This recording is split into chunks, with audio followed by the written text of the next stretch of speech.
Assalamualaikum warahmatullahi wabarakatuh. Kembali lagi ke channel saya, Entok Medan Channel. Halo, apa kabar sahabat peternak entok seluruh Indonesia? Apa kabar semuanya? Agar channel ini semakin maju dan berkembang, jangan lupa di like, komen, dan subscribe video ini. Oke teman-teman sekalian, kali ini channel Entok Medan akan membawakan judul tentang cara membuat petarangan telur entok yang ideal sehingga dapat meningkatkan penetasan telur entok. Oke kawan-kawan sekalian, simak video ini tanpa di skip-skip agar teman-teman sekalian bisa paham apa yang akan saya sampaikan di video ini. Sering sekali kawan-kawan sekalian itu bertanya melalui WhatsApp ke nomor WhatsApp saya teman-teman sekalian, ataupun di kolom komentar.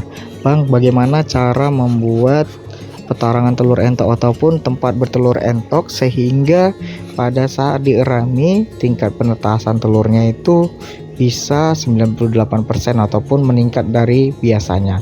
Nah, bagi teman-teman sekalian, kuncinya dalam beternak entok ini, apalagi kita breeding ataupun ingin mengincar ataupun ingin mendapatkan anakan entok, hasil telur yang bagus, serta telur tersebut bisa menetas dengan baik dan rasio penetasannya bisa tinggi sampai dengan 98% ataupun 99%. Nah, untuk teman-teman sekalian, apapun ceritanya, intinya kita memiliki indukan yang memang kualitas bagus dari genetik, postur, dan juga keturunannya. Dan juga kita memiliki basor yang perbandingan antara betina dan basor itu pas takarannya ke teman-teman sekalian. Jika kita sudah memiliki 10 ekor indukan, di atas 10 ekor indukan, maka kita wajib memiliki 2 ekor basoran. Contohnya kita memiliki 15 ekor indukan. Nah, di situ kita wajib menambah 1 ekor basor lagi, maka 15 ekor indukan rasionya itu wajib dengan 2 ekor indukan dengan 2 ekor basoran. Jika kita memiliki 10 ekor, 1 basor sudah cukup, tapi lebih bagus kawan-kawan sekalian menambahnya jadi 2 ekor basor. Tujuannya apa?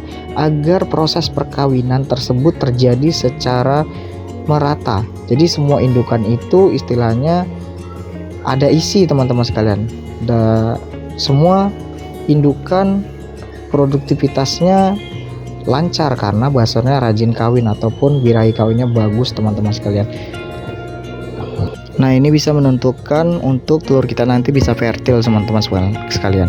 Apa itu fertil? Fertil ialah telur kita ini dibuahi oleh pejantan sehingga ada isinya kawan-kawan sekalian. Telurnya ini fertil karena ada isinya. Dan juga dalam jangka waktu 1 minggu itu bisa kita senter teman-teman sekalian, telurnya itu bisa kita senter.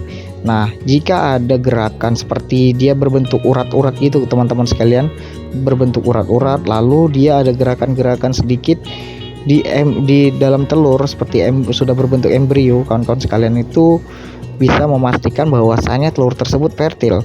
Nah, dalam jangka 1 minggu jika masih belum ada urat-urat atau berbentuk dia seperti akar di dalam telur entok, itu berarti telurnya tidak fertil. Nah, di situ kawan-kawan sekalian bisa langsung mengeluarkan telur entok tadi yang tidak fertil ke mana saja lah teman-teman sekalian, bisa teman-teman sekalian konsumsi ataupun bisa dicampurkan kembali untuk pakan telur entok. Jika teman-teman sekalian kurang suka makan telur entok, ya kita berikan ke entok lagi teman-teman, kita campurkan ke dedak padi dan campuran ikan lele. Nah, basor dan indukan tadi hal yang menentukan untuk indukan kita bisa meningkatkan produktivitasnya, contohnya di penetasan telur. Nah, itu sebagian hal yang utama dalam proses pengeraman ya teman-teman sekalian. Nah, selanjutnya hal yang mendasar saya buat di kandang itu, biasanya kandangnya itu panggung kawan-kawan sekalian. Kandang tempat bertelur entoknya itu saya buat panggung. Jadi panggung tidak langsung bersentuhan dengan tanah. Saya buat panggung, lalu itu dasarnya itu saya berikan pasir bangunan tuh teman-teman sekalian, pasir bangunan. Yang mana pasir bangunan tadi sudah kita jemur sampai dengan ia kering, benar-benar kering ya kawan-kawan. Kering itu sampai dengan berwarna putih, memang putih kering lah, tidak ada basah-basahnya lagi ataupun berwarna hitam ya. Jadi memang harus kita diayak dulu lalu kita jemur. Nah, setelah ia kering lalu kita masukkan ke petarangan telur entok. Itu dasar awalnya. Nah, bisa dilihat teman-teman sekalian, ini beberapa contoh ya saya buat. Nah, seperti inilah dia panggungnya kawan-kawan sekalian. Nah, panggung ini kan alasnya pasir teman-teman sekalian, dasarnya itu pasir kering yang benar-benar kering. Tuh bisa dilihat benar-benar kering teman-teman sekalian, karena memang dijemur dahulu. Nah, setelah itu kawan-kawan sekalian bisa campur dengan sekam padi. Sekam padi ini ada sekam padinya juga, memang udah diaduk teman-teman. Udah diaduk seperti ini. Memang wajib kering dan panggung tidak bersentuhan dengan tanah. Tujuannya agar tidak dingin dia teman-teman, telurnya tidak dingin. Nah, juga seperti kanan kirinya itu bisa dibuat dengan batako. Batako ini kan memang benar-benar kering juga. Jika memang masih basah, bisa kita jemur dahulu lalu dibuat tempat pertarangan telur. Nah, ini dia dedak sekam padi dicampur dengan pasir. Nanti indukan ini akan merontokkan bulunya teman-teman. Nah, bisa dilihat nih, ini bulu-bulu entok dia memang merontokkan bulunya sehingga tempat pertarangan telurnya steril. Sterilnya dalam arti panas tubuh entok ini bisa merata menyebar di telur entok, jadi panasnya juga stabil teman-teman sekalian. Nah, ini beberapa telur entok yang saya ambil dari kandangnya. Nah, seperti ini saya ambil dari kandangnya teman-teman, karena memang dia sudah melebihi kapasitas. Biasanya saya hanya membuat maksimal itu 15 butir yang ditetaskan. Jika lebih dari 15 butir, maka telur entoknya akan saya jual untuk ditetaskan kembali oleh para peternak yang ada di sekitaran Medan Binjai, ataupun saya memang memasukkannya ke dalam mesin tetas, atau juga bisa dikonsumsi, saya jual konsumsi kepada kawan-kawan sekalian ataupun daerah sekitar sini yang memang membutuhkan telur entok. Nah, jadi teman-teman sekalian sangat simpel sebenarnya untuk pembuatan petarangan telur entok. Nah, juga ada juga yang bertanya, Bang, tempat petarangan telur entok saya itu banyak guremnya. Apa itu gurem? Gurem ialah kutu teman-teman sekalian, kutu hewan ternak ini yang biasanya ada di ayam. Ayam biasanya paling banyak sekali gurem teman-teman sekalian. Entok ini juga ada. Memang gurem ini sangat mengganggu untuk pertumbuhan anakan entok, dan juga memang pada saat usia 1 bulan, 1 minggu sampai dengan maksimalnya itu 3 bulan, pertumbuhan entok ini memang sangat terganggu jika banyaknya gurem, dan kesehatan indukan yang sedang mengeram juga dapat rusak karena memang gurem ini memakan seperti nyamuk dia teman-teman.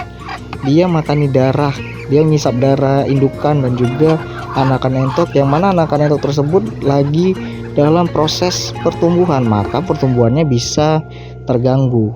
Nah, bagaimana caranya untuk mengantisipasi gurem ini biar tidak ada di petarangan entok? Nah, kita kawan-kawan sekalian itu kan ada daun serai itu kita potong teman-teman sekalian, cukup banyak lah kita potong daun serai itu, lalu kita jemur sampai benar-benar kering daun serainya tadi. Lalu kita buat di petarangan telur entok itu dengan kita membuat petarangan telur entok itu dengan daun serai tadi yang sudah kita keringkan. Kita bentuk saja bulat seperti memang bentuknya petarangan telur yang ada di tempat teman-teman sekalian. Nah, kita buat banyak saja. Lalu setiap petarangan telur itu diwajibkan dikasih daun serai. Daun serai tadi memang sudah kering. Nah, inilah tujuannya agar kita dapat mengusir adanya gurem tadi yang bisa menyebabkan anakan entok pertumbuhannya lambat, dan juga kesehatan indukan juga bisa menurun karena memang gurem ini menghisap darah indukan entok. Nah, karena kan indukan entok ini wajib kita jaga kesehatannya, karena memang pada saat pengeraman ini dia proses makan dan minumnya terganggu kawan-kawan sekalian, karena kan dia memang puasa. 1 hari kadang hanya sekali keluar, ataupun 2 hari sekali baru dia mau keluar dari petarangan telur entoknya. Nah, tak kalah penting ialah penutup ini teman-teman sekalian, penutup tempat entok mengeram.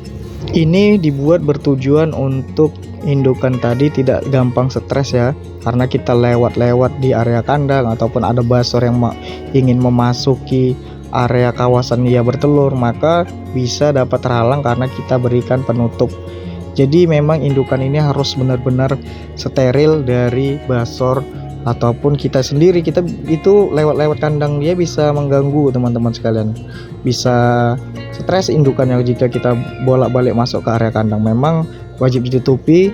Indukan ini butuh tempat privasinya sendiri agar ia rileks dalam proses mengerami telur entoknya. Oke, sekian dulu dari channel Entok Medan. Assalamualaikum warahmatullahi wabarakatuh.